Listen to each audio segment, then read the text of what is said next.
Welcome to Final Drive TV, your exclusive host for the Nitto Tires United States Touring Car Championship. We're here at the scenic Infineon Raceway in Sonoma, California for the 2012 season opener of the Nitto USTCC. We have lots of news including FIA WTCC news, so let's send you down to Rebecca and Jeff to tell you all the latest. As you said, WTCC coming to Infineon Raceway in September, and the United States Touring Car Championship will be supporting one of the support races. It's going to be a great event. Make sure you have a chance to come out September 21st to the 23rd if you haven't had a chance yet.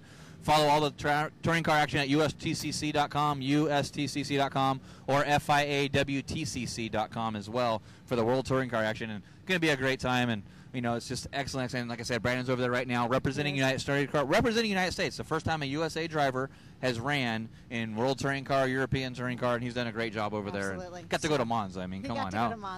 We didn't get to go to Monza. He got to go to Monza. That's right. So not such a bad deal for him. But bringing it back here to Infineon Raceway, we've got some great teams, new teams starting, and just a lot of excitement for the new season coming up. It really is. When you talk about the returning teams, of course, I see my buddy over there, Dave Brown, running the Life's Good Racing, San Rafael, Mitsubishi, Hawk Performance, Mitsubishi Rancer Rally Art. I got that good. You did. I usually say Mitsubishi Evo, stuff like that, but I got it right. So returning there, you know, past two-time champion, so look for him to be really good there. Yeah, the TNI Racing has now become our #1 biggest team now. This weekend they're going to run 4 different cars this weekend. 2 of the Mazdaspeed 3s, 1 wagon, 1 sedan. They have the old Mazda MX-6 running, and due to reliability issues with a new team of Ron Valtierra and Doug Makashima, another new driver teamed up this year. Yes. The Mazda 3 has a little bit of problems in qualifying and practices at the last event, so they're still having those same gremlins again this weekend still. And they run an old BMW that they have now too. So 4 cars at TNI Racing Group. So they've really stepped up their program this year. Absolutely. And thanks so much for Mazda for helping support them as well, because Mazda's really stepped up as well. And AJ from Performance In-Frame Tuning has just got those cars all dialed in, and we're looking for good things from the TNI Racing Group. So a lot of good stories, a lot of returning people coming into U.S. Touring. A lot of returning champions too, as you there's mentioned. 4 champions in the series now. That's so right. Tom Lepper's back again. He's running the Chevy Cobalt from Team Cobalt California. Thomas Lepper and Associates. We have Dave Brown in the beach, like we mentioned before. Pete Bovenberg's here as well. Yes, Brandon Krause is not here yet, but he might team with somebody a little bit through the year, so you might see him going on. But yeah, so 7 championships are represented this weekend in U.S. Touring Cars. So the past 7 years, all the champions are still here, which is absolutely amazing and awesome. It really is cool for the cars. Now our race this weekend is actually going to be a different format. Leave it to us to make it a different format. But we're actually going to be running a 2-hour enduro tomorrow morning. So team strategy is really going to play into the entire weekend for these drivers.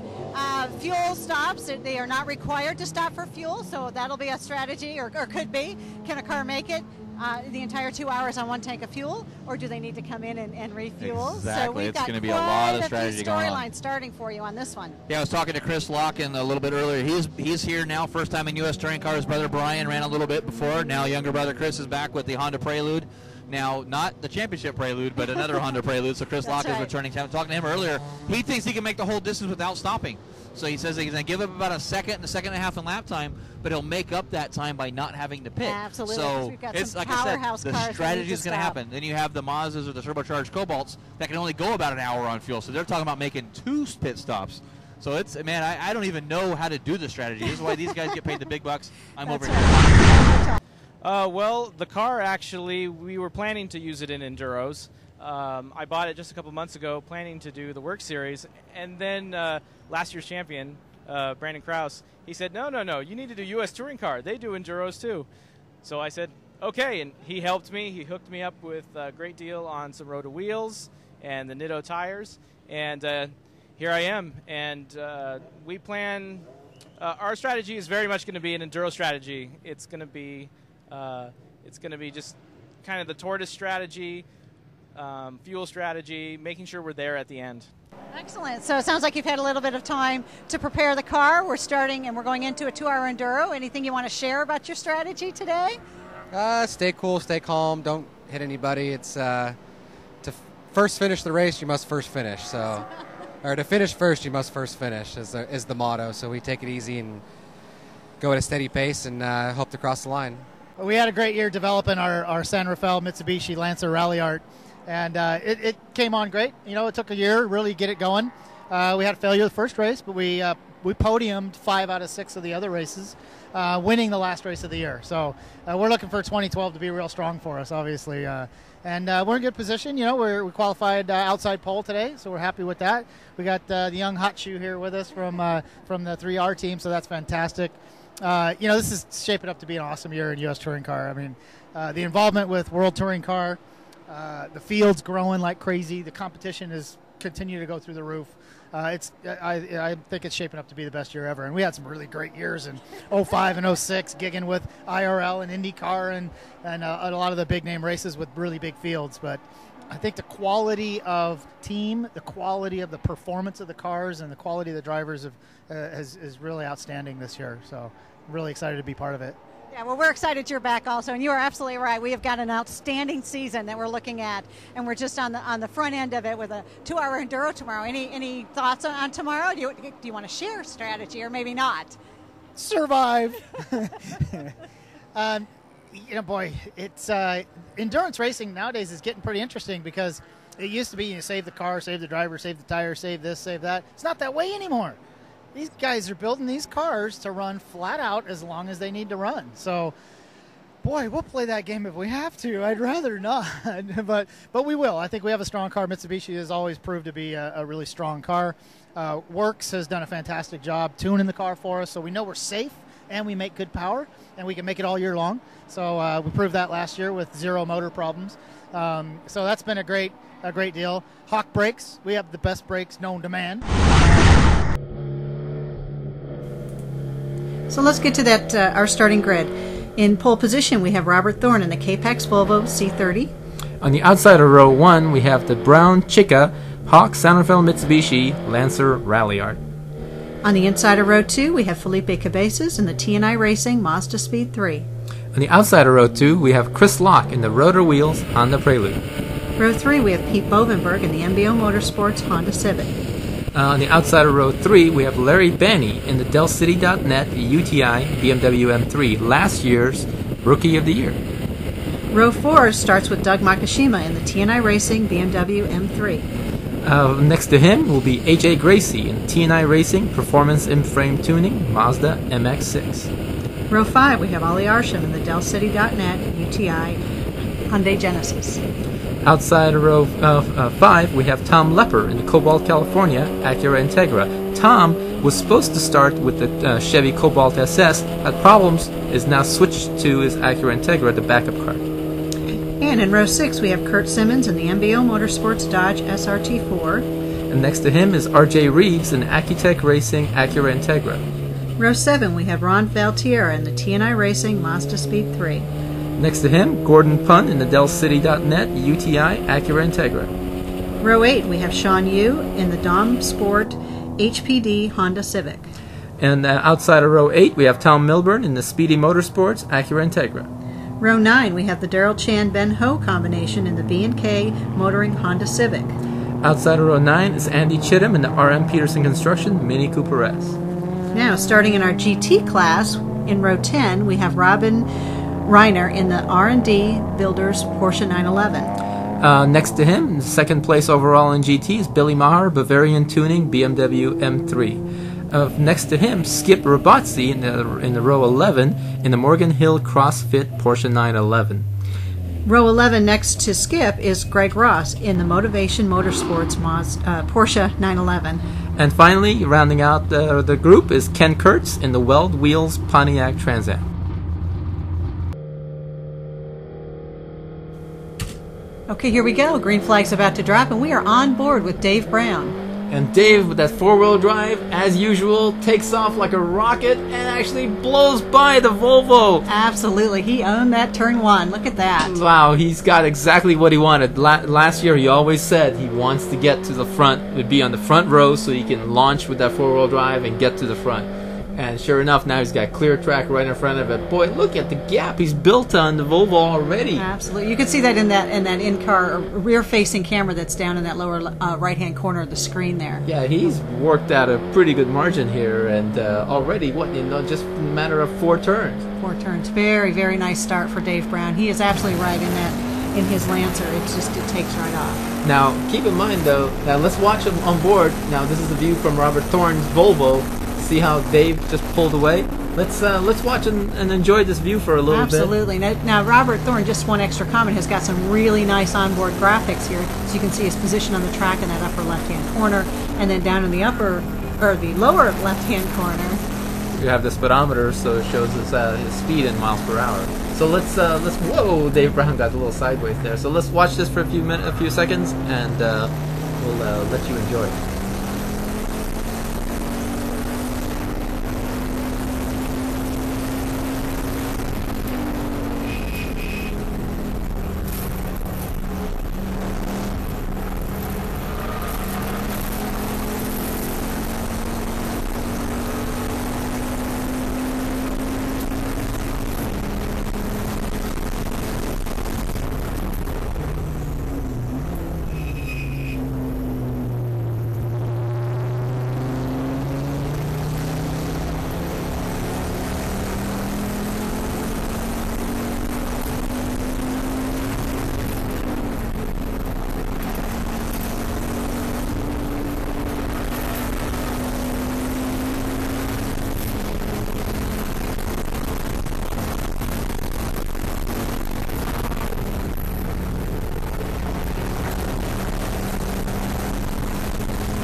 We are now on board with Chris Locke in the Roto Wheels Honda Prelude. And Chris, again, good power car, has got a good start, but lost a couple of positions at the start to Larry Banney, for example, with a rear drive BMW. Got an excellent launch. But you know what? Chris is fast, and this car is very fast. He did really well all weekend long, and he thinks that this track really suits the car well. Well, and you know, while it was still a standing start, we are still looking at a 2-hour race. 2 hours is a long time. So yeah, you know, these early stages, everybody, you know, it's a strategy game. You know, who goes fast, who goes slow, how kind of gas mileage people are getting. Certainly, and how many fuel stops you're allowing for your car. So, you know, it's early. We're going to see where Chris ends up. This is a good start for him, I think. Definitely. And Chris, remember in the early when we were interviewing Chris, he did tell you that this is his whole strategy is to be a little slow and be there at the finish because he doesn't want to burn his tires and everything. Now on board with Curt Simmons in the MBO Motorsports Dodge SRT4. Started in 11th position, partly because of qualifying yesterday. He just wasn't available. He was fixing that car. It's a brand new car. They were still working on it yesterday, and got here first thing in the morning, and here he is, passing cars, his favorite thing. That's right, that's right. So we're going to see how he does in this race. Starting 11th position, it'll be interesting to see where he does finish at the end of the 2 hours. Yeah, Kurt's looking. Oh, look at that! He's looking really strong. I mean, I know Curt is a strange animal. He just wants to go, and there's no slowing him down. Doesn't matter what kind of car you give him. He's going to drive the heck out of it no matter what. And you can see it. He's already moved up a few positions.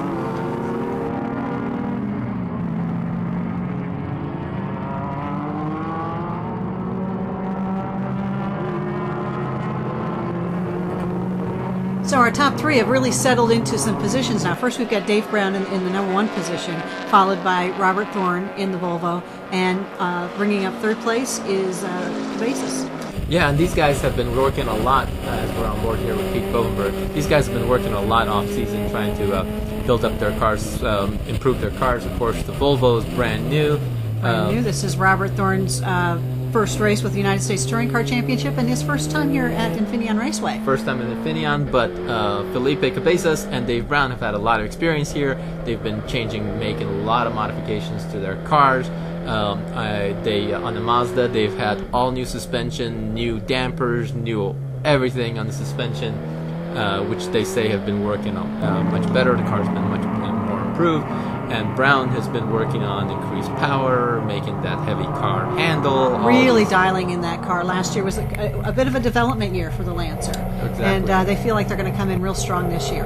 Another car in development, Arsham's the Hyundai Genesis here that we see we're on board here. Also, they've been working on this car a lot and trying to make it go faster. That's true. If you remember last time we were at Infineon, or the last time the car was at Infineon, it had a little bit of mechanical issues up around turn 7. Well, it started everywhere until it was finally parked at turn 4. But that's true. Yeah. Anyway, but now these guys are still bumper to bumper, lap after lap. These guys are all about the same. These top 3 guys are all about the same speed. And we'll see. What's really going to separate this is reliability and pit stops. Right. That's going to separate. But until then, these guys are all about the same speed. I don't think anybody's really making a move on each other. I think it's one of those things where they're just happy to be where they're at. Absolutely settled in and just getting some laps behind and under their belt. Yeah, and they're going to see, okay, you know what? I can keep up with you. You can't walk away from me. Let's see how it goes, and I'll either pass you in the pits or you're going to be broken down on the side of the road somewhere. Well, let's not hope for that. Let's hope everyone has a good finish on that. But you're right. The top three have certainly settled into a routine and a groove, quite a groove. Now, behind them, we have some of the battles. One nice battle is our Pete Bovenberg and Larry Banney. Larry Banney, of course, is last year's Rookie of the Year, and Bovenberg, two-time champion. These guys have been going at it for a few laps, and Pete hasn't had a fabulous weekend. He was hoping to be up there dicing with the guys up for first place, but now he's kind of been stuck a little bit back. He did that. Well, now it looks like, let's see, did he make the clean pass on Banney's M3 here? Yeah, so he made one more position up. But now... Oh, look, we're in car back with Dave Brown again, and it looks as if Robert Thorne has made a move on him. He's gotten in front of him. Robert has made a move, but now he hits traffic, and he has got a break where and he gets boxed in. Dave Brown uses his knowledge of the track and his experience. Tucks right back in behind Valterra right now, and to get that position back, and which was a really nice move on Dave's part. I'm sure Robert Thorne didn't appreciate that. Didn't think that was such a great move. Yeah, and you can see Robert in his rear view camera there, just tucked in right behind it. Well, maybe not tucked in, trying to get that position back. But Dave right now is in the lead. Yeah, that nice move by Dave to regain the lead after losing it for a little bit, and then now we can go back and watch it again watch the replay from Thorne's view and see what he saw. Where he was passing R.J. Reeves in the Integra and Ron Valterra in the Mazdaspeed 3. Well, he goes. He gets Reeves easy down the front straight past the checker, or past the start-finish line. And this is it right here. He tries to tuck in on Valterra, and you're not tucking in on anybody at that track. That's his line, Valterra's line, and that's where Brown's going to come up. You can see him nosing in there on the right-hand side. He should have gone to the right instead of to the left, and that move cost him right there. That's right. Well, that's just experience, really. That's Infineon. That's knowing the track and knowing that every driver comes and swings over and tucks in and hits the apex there on turn 1. That's right. So now with Brown leading, again, we're back to the same order of Brown, Thorne, and Cabezas being in our top 3, which is looking really good. Back on board with Dave Brown's car, next lap. Here's where the race really turned around, I think. Brown comes in through turn 2, has sputtering issues. Yeah, did not turn to in a good direction for Dave Brown. You can just listen to this engine a little bit. We'll be quiet for a minute. You can hear it missing. So this missing caused them to get by, to lose the lead, basically. The Cabezas and Thorne both passed them easily.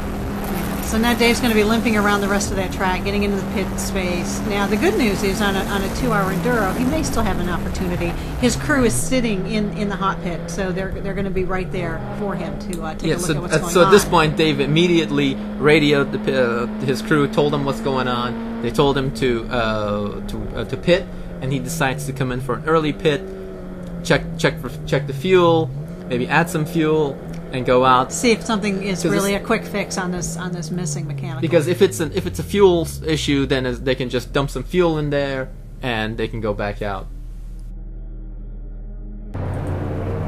So here we are in the pits with Dave Brown. They put some fuel in. They did some mechanical adjustments underneath the hood, but ultimately it wasn't enough. Dave was able to limp the car in and finished in 6th overall. Yeah, from what Dave was saying, that the car wouldn't take full throttle, so basically he had to just limp it home. which is a shame. But 6th place is still not bad. 6th place is not bad. So now we've got Thorne in 1st, and we've got Cabezas in 2nd. They're going through some traffic right now, so they're doing some lapping of cars.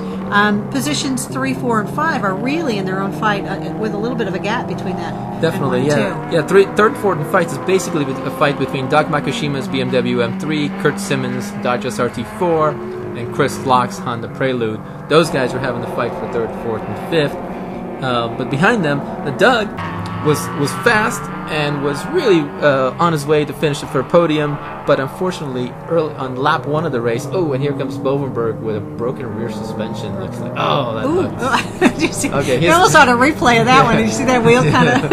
Okay, his day's done. But Doug was really fast, was fighting for position, but ended up passing under yellow on the first lap and got disqualified for that move. So Doug moves out. Chris Lock, also super fast, very promising. This was going to be his race to win, but a little mishap in the when he did come in for fuel. They had a fuel spill in the pits, and what that means is a 5-minute penalty where you just sit and wait. Right. Not that much. Now with only with few laps to go, what happens is now started raining. Dave Brown starts getting fast, 4-wheel drive in the wet. And you can see everybody's got their wipers on, but Felipe Cabezas has a broken splitter. That cost him the race win because he had to pit an extra time to fix that broken splitter, which you saw flopping around.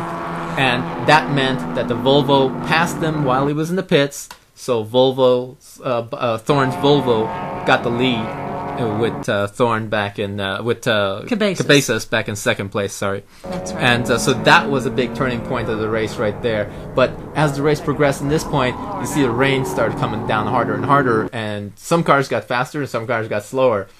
Ali Arsham was another one who started near the back, but he drove a superb race.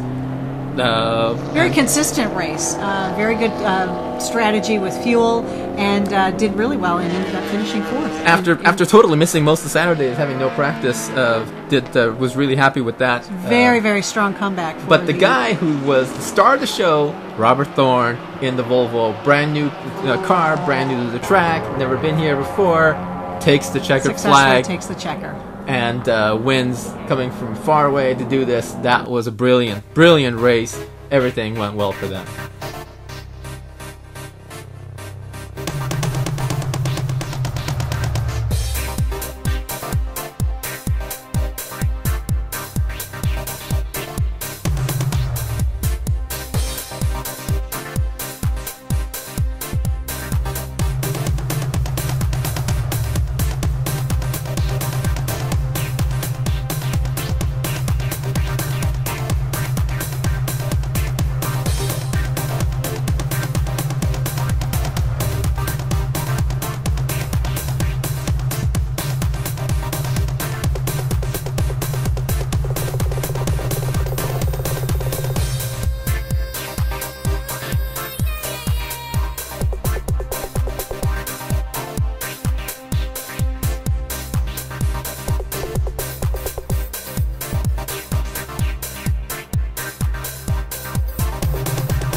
Yeah, it was a really great race. The car was excellent today. We're really actually surprised how long we got the tires to last. Those Nittos are really turning out to be a great tire.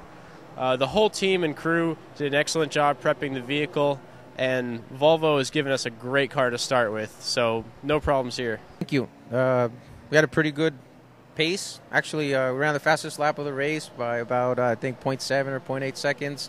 So the first 10 or 12 laps. I don't remember how many. It was 3 of us bunched up there, Brown, Thorne, myself in 3rd place, and then Brown let us by. He was having some sort of issue.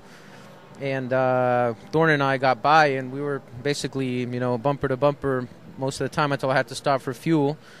And then I came back out. Everything was good, and we noticed our splitter came loose. We didn't know what it was. We just heard some. I heard some noise flapping, and I came in. It was a splitter, and we decided to just continue the race with the splitter flapping around, which was fine.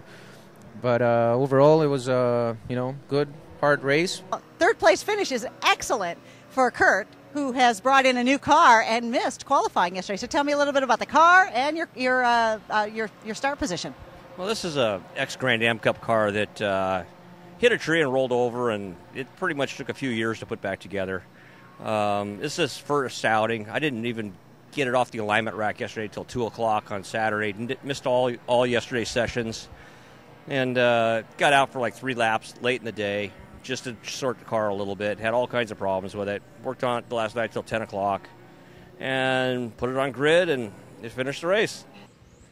Standing with me today is Deanna Hernandez, part of the marketing team at Del City. Tell me a little bit about Del City, Deanna. Well, Del City's been around since 1947, and we provide electrical and automotive supplies to guys like the racers today. Some of the products that we offer include terminals, wire, switches, everything that you would need to basically put together your car when you're from start to finish. Excellent. So tell me about the partnership. How did Del City and United States Touring Car Championship get together? Well, actually, I met Ali Arsham, director here at the USTCC at SEMA. While he was doing the build for the Kia Optima Hybrid, which is actually the pace car here today, we provided a lot of the product that he needed to get that car put together. Excellent. Well, certainly a lot of electrical components needed for the strobe, the safety lights to lead the series out onto the track each time. So what do you think why do you think motorsports is a viable market for Del City? Well, we certainly cater to the racers and car enthusiasts. We provide all the product that they need when they're putting together their cars. Like I said, we've got the switches, the wire, everything that you need. And I think they would be very satisfied with the fact that we're a one-stop shop for all the products that they need. Definitely give us a try. Excellent. So what kind of message would you like to give the competitors? Definitely try us out. Right now we're offering a 20% off if you reference promotion code CHAMP03. So you can't hurt to get some money off of your order just to try us out and see how you like the products. And I think you'll be satisfied with the service that you receive and the breadth of products that we offer on our website at delcity.net. Yeah, the 2012 Nitto Tire United States Touring Car Championship round number 1 is in the books, and boy, was it a barn burner. 16 cars took the green in the touring cars. 16 touring cars. We had 6 GT cars taking the green flag as well. Excellent. Over 20 cars, for the first season opener here at Infineon Raceway, and what a doozy it was with, of course, newcomers, like I said before, that 3R Racing K-Pax Volvo C30 of Robert Thorne taking the win. His maiden victory. Auto Parts Warehouse supporting that car, supporting him. He comes out here, top professional level team, top professional level prep car, takes the win. But not by much. Not by much. However, while he had the pole position, sitting right next to him was Dave Brown. That's for sure. Amazing four-wheel drive. Yeah, you get that Life's Good Racing Mitsubishi Rally Lancer right on the starting line, takes off, leads for about the first half of the race, just about. Pit stops start happening. Of course, we mentioned before, it was a 2-hour-long race versus the normal 30-minute, 45-minute sprint race. So this is a 2-hour enduro. Right. A lot of different strategies, too, whether they were stopping, whether they were not, whether they had to make 2 stops based on their car. So. Yeah, or 3. Or 3.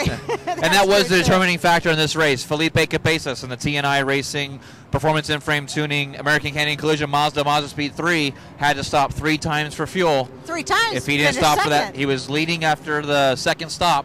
If he didn't have to stop, he would have been able to pull away from Robert Thorne in that Volvo. Instead, has to settle for second place, having to stop for gas. Once again, I just want to give a big shout-out once again to Brandon Krause, living the dream right now in Monza, Italy, getting to test that World Touring Car. We appreciate everything that World Touring Car does, the FIA helping out, stepping out, that coming to America for the first time. We're back here at Infineon September 21st and the 23rd. For 21st through the 23rd for World Touring Car, United States Touring Car. It's going to be a barn burner. Those cars are awesome. They're so awesome to see our cars next to those cars. It's so great. That's right. So check out all the information at FIAWTCC.com. Go to www.ustcc.com. And, of course, you can always catch us at finaldrive.net. That's right. We'll talk to you next time. Thanks for joining us. Tune in again next time when we'll bring you another exciting episode of Final Drive TV with the latest news from the world of cars. For more information and to view complete episodes, please visit us at finaldrive.net.